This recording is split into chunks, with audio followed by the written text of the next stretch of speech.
Amis des télécommandes de clés électroniques Campagne, bonjour. Alors, voici une clé électronique d'une Renault Scénic qui appartient à un ami qui a voilà, une vieille Scénic et cette clé ne fonctionne plus. Alors, elle marche bien en télécommande, la pile est bonne, mais elle n'est plus reconnue quand on la met à l'intérieur de l'espèce de glissière là où il faut la mettre, ce qui veut dire que l'échange qui se fait sans doute par boucle magnétique, ne fonctionne plus. Alors, bien sûr, on lui demande 300 € pour une clé neuve, reprogrammée patati patata. Il y a un petit peu un racket hein, là-dessus, enfin bon. C'est pas le sujet de la vidéo. Et bah, je lui dis, bon écoute, de toute façon, perdu pour perdu, je te propose de regarder, si ça se trouve, c'est un composant dessoudé, et puis on va regarder ça. Donc là, je vais l'ouvrir. Alors là, c'est prévu pour qu'on change assez facilement la pile, mais là, apparemment, c'est collé, et je vais donc essayer de la déclipser pour l'ouvrir, et regarder, surtout faire attention, de voir s'il n'y a pas un petit composant CMS qui serait dessoudé ou autre, voir si, voilà, si par hasard c'est une soudure ou juste un truc comme ça, il y a peut-être une chance de la réparer. Alors pour l'ouvrir, apparemment, voilà, c'est deux coques qui doivent être soit clipsées, soit collées. A priori, ça a l'air d'être plutôt collé. Même bien collé, a priori, c'est vraiment pas fait pour être ouvert. Toujours pareil, hein, on fait tout pour que ça soit pas réparable. Hein. Ah oui, hein, 300 € ça vaut le coup. Hein. Donc là, je sais pas trop comment je vais faire. Pour ne pas trop l'abîmer, on peut attaquer à la Dremel. Bon, je regarde ça et je reviens vers vous. Bon voilà, j'ai réussi à l'ouvrir. Alors c'est vraiment pas évident parce que c'est collé, enfin c'est vraiment bien surfait pour pas être réparé. Enfin voilà, je pense qu'après on pourra la recoller ou la remettre. Alors bien sûr, déjà ce qu'on peut voir c'est que la bobine là, elle a l'air de bouger pas mal. Ça se trouve c'est simplement la bobine là qui est dessoudée. Alors bien sûr, on n'a pas accès au côté composant. Et ça tient là par les connexions de la batterie, mais j'ai pas envie de les casser parce que j'ai peur qu'après ça tienne plus pour faire le contact. Donc je vais plutôt les dessouder. Se dessouder, je pense assez facilement. Là, on peut voir qu'il y a une sorte de plan de masse spécifique de la tresse. Et c'est sans doute de la soudure sans plomb. Voilà. Là, ça a l'air d'être dessoudé. Et là aussi.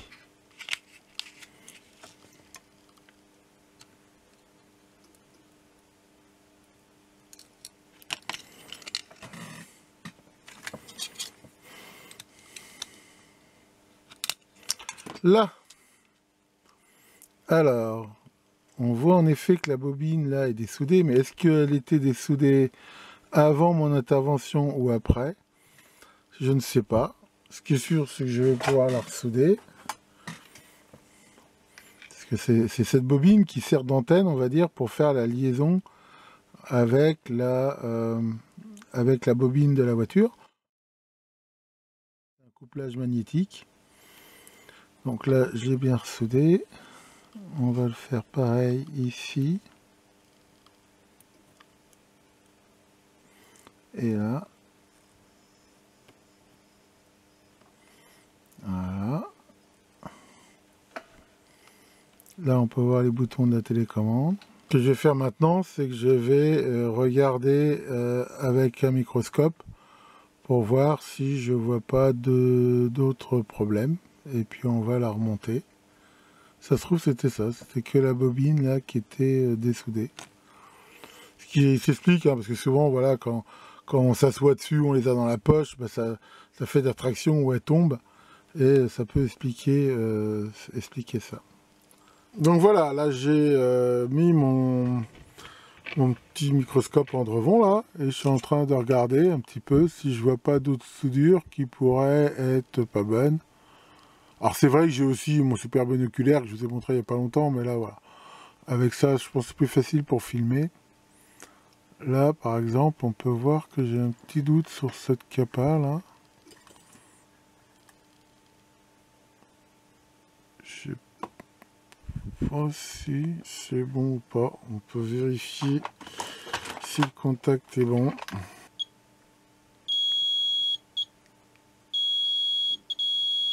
Si a priori c'est bon.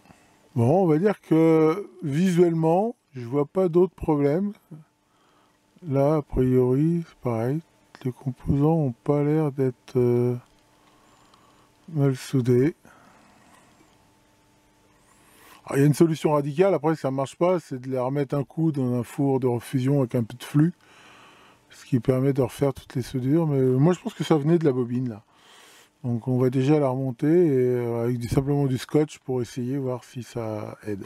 Voilà, donc comme on peut le voir, hein, j'ai remis pour l'instant du scotch Captain vite fait, juste histoire de tester et de regarder si ça fonctionne. Alors voilà, je vais refiler ça à ma femme là qui retourne voir mon voisin. Et j'attends son coup de fil pour voir si ça marche. Eh bien, encore une victoire de canard. Ma femme vient de m'appeler au téléphone pour me dire que des tests avaient montré que tout fonctionnait, la télécommande, et maintenant la carte est bien retenue. Donc, comme je pensais, c'était cette espèce de bobine là qui sert, aux échanges, on va dire, sans fil avec la voiture, qui était dessoudée.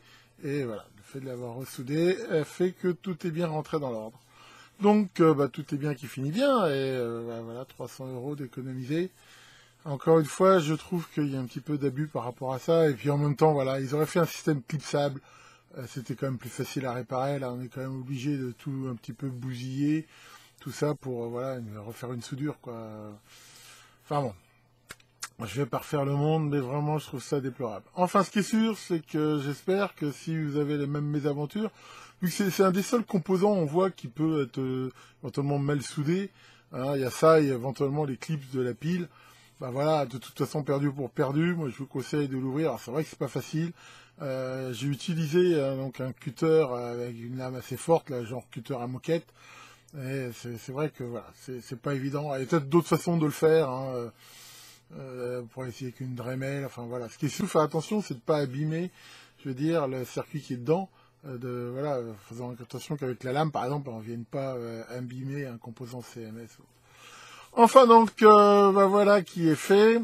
Tiens, Maurice, ça va Maurice? Ouais, tant mieux. Moi, moi, tu vois, là, je commence à me sentir un peu vieux, j'ai mal partout.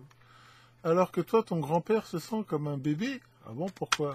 Il a plus de cheveux, il a plus de dents et il pisse dans sa culotte.